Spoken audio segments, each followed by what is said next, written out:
Oi, gente! Como vocês podem ver, o vídeo de hoje vai ser um pouquinho diferente. Eu estou aqui com meu amigo Alex Silva, do canal Primeiros Passos para Investir, para a gente bater um papo sobre como começou a nossa trajetória, né, Alex?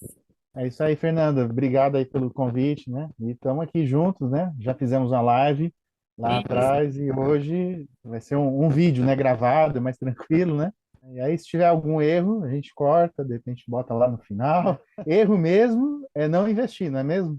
Exatamente, falou tudo. Errado é não estar investindo nessa altura do campeonato, né? Alex, vamos contar para eles como que a gente se conheceu, que é uma história muito curiosa. Ah, é verdade, né? Bom, eu comecei a investir mesmo, assim, a partir de 2020, né? Aí depois falei, vou criar um canal. E aí comecei a ganhar alguns inscritos, né? E Uhum. entre eles veio um cara que agora é um grande amigo, que é o Max, né? E aí o Max pegou e falou assim, olha, tem uma pessoa bacana que eu conheço aqui, a Fernanda, ela, né, manja muito, começou um canal lá, dá uma forcinha e tal. E aí eu falei, opa, vamos lá, né? E aí eu vi o conteúdo, gostei, e hoje somos amigos, né? Podemos Amigos, dizer assim. né? Isso aí. Com a gente foi a mesma coisa. Eu fazia um curso com o Max e durante o curso eu não tinha feito canal ainda. Eu e a Bruna fizemos o canal depois juntas. E aí ele foi, se inscreveu, né? E aí ele falou: Ó, tem um amigo meu que faz um canal no YouTube, na mesma pegada de vocês, muito bom as análises dele e tal. Dá uma força lá no canal dele. E aí eu fui lá, fui conhecer o canal da Alex, me inscrevi, gostei. E aí, É, a sua trajetória em si, assim, no mundo das finanças, como é que começou? então, na verdade, assim, né, eu já tinha trabalhado em banco lá atrás, né, mas é aquilo, né, casa de ferreiro, espeta de De pau, né, fato. e eu nunca cuidei, assim, como deveria das finanças, e é aquela coisa, né, a gente, né, na correria do dia a dia, você vai pensando só no imediato, aí você vai empatando, né, fica ali no 0 a 0, 0 a 0, 0 a 0, e aí, né, quando teve essa última reforma da Previdência, né, eu já estava meio que, né, falando, não, vou trabalhar mais uns 15 anos, de repente já consigo me aposentar. E aí saltou lá para 65, falei, caraca, mais 25 anos. Falei, não, tem que fazer alguma coisa aqui, não dá para ficar. Porque inconscientemente a gente acaba meio que esperando, né, pela previdência oficial. Eu falei, não, eu preciso realmente colocar em prática aqui, porque eu já sei que tem que fazer, porque muita gente sabe que tem que fazer. Falta Sim. o quê? Executar. E aí eu falei, não, preciso pensar no meu futuro. Pensei, o que que eu posso fazer aqui para começar uma carteira previdenciária, né? E os fundos imobiliários, assim, foram os ativos que mais me atraíram, porque eu sou um cara, assim, um pouco mais conservador, e os fundos imobiliários, ao contrário do que algumas pessoas que não conhecem, eles são investimentos, assim, mais conservadores, né? É como investir em imóvel, só que indiretamente, né? Sim. Que muita gente faz, né? Compra um monte de imóvel para poder viver de renda, né? Do De aluguel, aluguéis, daqueles imóveis, e é um investimento conservador. Fundos imobiliários são muito semelhantes, né, sim. ao investimento em imóveis para renda. Eu falei, não, eu vou nisso aqui. E aí depois, com o tempo, né, falei, vou conhecer um pouco mais sobre as ações, os riscos, né, incluir algumas para poder dar uma mesclada, né? Claro que tem mais fundos imobiliários, mas as ações elas são legais também, porque também pagam dividendos, não mensais. Então a ideia foi essa, foi montar uma carteira para o futuro. Hoje eu saí do 0 a 0 e estou pelo menos no 1 a 0, né? Então já está dando já deu um para passo. ter uma perspectiva. Agora, não sei como é que foi para você esse jogo, se você já virou o jogo. Eu comecei um passo atrás de você, eu estava no menos um, né? Eu era uma pessoa com algumas dívidas, algumas bastante dívidas, principalmente de cartão de crédito, aí eu estava naquela bola de neve do cartão, né? E aí eu conheci o canal da Natália. E aí, de lá para cá, foi só eliminação de dívidas, montagem de reserva. Fiz um curso dela, conheci o Mira, conheci a renda variável, me apaixonei. E hoje cá estou investidora da Bolsa. Nunca imaginei, né? As pessoas que me conhecem de próximas falam assim, mas como assim, enfermeira? E que investe, entende tudo. Eu falo, gente, é isso. Queria sair da situação que eu me encontrava e aí você começa a ouvir muito as pessoas, né? Pensar no futuro, na aposentadoria. Você vai contar com o governo, com o INSS, a gente não sabe nem como é que vai ser até lá. Nesse meio tempo veio a reforma, caraca, tem que trabalhar mais não sei quanto tempo. Ah, não quero essa vida para mim, não.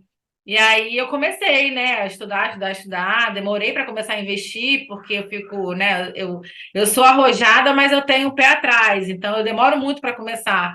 E aí fiz umas burradas lá, a gente vai comentar, né, quando estiver falando da nossa carteira, fiz umas burradinhas, mas tudo Quem não? serviu de aprendizado, né? Quem nunca, né?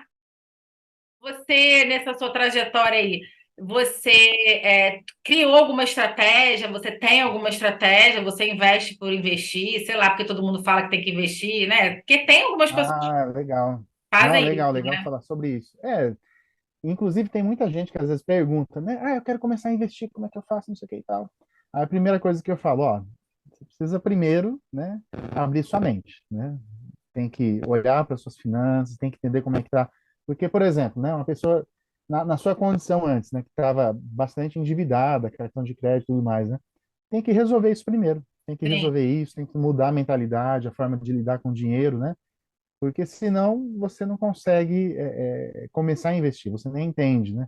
E é aquilo, né? Tem vários tipos de ativos, cada um deles tem um propósito, né? E aí às vezes a pessoa já quer ir logo para criptoativos, né? Nem entende nada, não sabe nem o que é renda fixa, o que é renda variável, né? Então, aí o cara, não, eu ouvi falar que tem uma moeda aí que vai valorizar 10.000%, né? Então, calma, né? Então, primeiro você precisa, né, se resguardar, montar uma reserva de emergência, né? Então, assim, acho que é a primeira coisa que a gente tem que sim. fazer. Muitos especialistas falam, monta a primeira reserva e depois começa a investir. Eu fiz um pouco diferente, né? Acho que até isso é algo que eu não sei se eu comentei contigo, eu vou montando a minha reserva ao mesmo tempo que eu vou investindo, porque nisso eu vou investindo um pouquinho e vou montando a minha reserva. E no investir pouco todo mês, né, se eu faço alguma cagadinha, alguma coisa errada, né, é pouco dinheiro, dá para consertar, né, do que Sim. começar de uma vez, né? E também, né, se eu começasse a reserva, até eu começar a investir de verdade, ia demorar muito tempo. Então, de repente, eu não ia ter tanta experiência. Então, eu estou ganhando essa experiência, né? Já são 3 anos aí investindo. Então, estou montando a minha reserva e estou investindo. Você já acha que montou sua reserva, certo? Já, já. Eu vendi um carro e o carro virou a minha reserva de emergência. Pô, legal, legal. E Ainda aí eu. mais, né, nas grandes cidades, né? Às vezes o carro. Sim, sim. Então, aí você aprende a fazer conta, raciocinar, qual é o custo de você ter um carro, né? E aí você faz aquela conta o ano inteiro e quanto que você gasta de transporte alternativo, transporte público, infinitamente menor. Então, assim, isso é uma mudança de mentalidade bem drástica, né? Até minha mãe entender 2 anos depois, ela vendeu o carro dela. Mas ela É. entendeu que era um custo desnecessário ela ter, que quase não usava o carro. Então ela também vendeu o carro dela, enfim. Aí eu vendi o meu carro e ele virou minha reserva de emergência. Então eu tive uma certa facilidade nesse ponto, na hora de montar a reserva. Mas é Ah, legal. interessante, as clientes falam muito, Fernanda, mas vai demorar. Posso fazer junto? Pode, né? Contanto que você não deixe de montar a sua reserva. Mas você pode, Exato. junto todo mês, dividir o dinheiro e colocar um pouquinho em cada lugar. Interessante. Mas a prioridade, né, vamos dizer assim, tem que ser essa reserva de emergência. Sim. E aí, pensando para o futuro, né, porque a reserva né, é emergência. Você precisou, você Sim, vai lá, pega, né, em vez de tomar o empréstimo do banco ou usar o cartão de crédito, que vai ter que pagar depois, né? Então você paga para você mesmo. A estratégia de longo prazo, o que que eu pensei? Vou colocar aqui a maior parte dos ativos de fundos imobiliários, né? E depois, né, vou colocar umas ações. Na verdade, assim, eu comecei montando carteira previdenciária só com fundos imobiliários para os meus filhos, né? E aí, sim. depois que o canal já estava, né, andando bem e tal, eu falei, não, eu vou pegar aqui parte do dinheiro que eu estava montando aqui para o futuro, que estava lá na renda fixa, falei, eu vou começar a destinar aqui para uma carteira, entre aspas, do canal, mas que é a minha carteira, né, do aposentado, né, vamos dizer assim. E já está com mais ou menos 1 ano e meio, que eu chamo de meu Um burrinho lá pouquinho na mais ação. sombra. E aí, nessa carteira, o que eu fiz? Coloquei 80% mais ou menos, né, de fundos imobiliários, mas a minha estratégia é de 70% a 80%, eu não quero também passar disso, e o restante, né, de 20% a 30%, ações de empresas que sejam boas pagadoras Pagadores de de- dividendos. E eu acho que a tua está mais ou menos nessa mesmo, não é? É, Conta aí pra gente. eu tô nessa pegada. Eu tenho pouca renda fixa, eu tenho agendas fixas que eu uso é mais para objetivos de curto prazo, uma viagem do meu filho no campeonato, aí eu vou juntando dinheiro na renda fixa, no CDB da vida. Mas eu nunca parei para pensar, né? Sempre quando alguém me pergunta, eu falo assim, gente, eu nunca parei para pensar na porcentagem. Mas eu penso num 60 no máximo 70 de FI Eu gosto muito de ação, então eu tenho bastante ação.